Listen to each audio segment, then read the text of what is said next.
Després d'una cursa tan exigent, aquesta visita és obligada.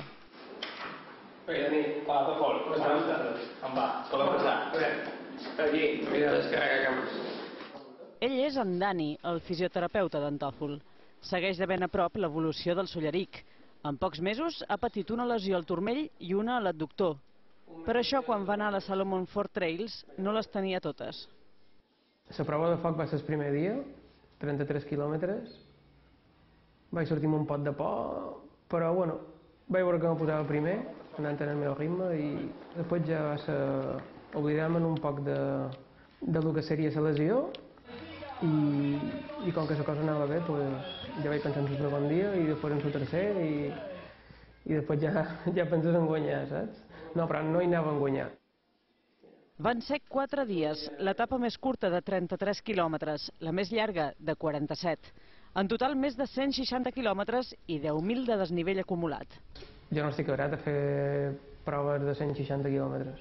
Gairebé no dona temps que el cos es recuperi.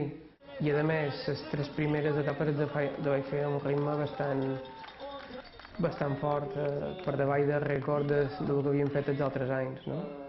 En Tòfol té 41 anys i això afecta una cosa. Crec que el que invertim més temps i més dues és en recuperació. Aquest diumenge tenia planejat anar a l'Europeu, als Dolomites, una prova de la Copa del Món. Però ho ha descartat per recuperar-se millor i perquè hi hauria d'anar per lliure. El seleccionador espanyol no l'ha convocat. És a dir, que si quedés entre els 3 primers no tindria dret a pujar al podi. Anar a una cursa que saps que si quedes davant te llevaran del podi, ja no motiva tant, no? Se centrarà en el Gir du Món, una cursa que ja va guanyar l'any passat. I un altre dels grans objectius és la Transalpine Run, 7 dies pels Alps corrent per parelles.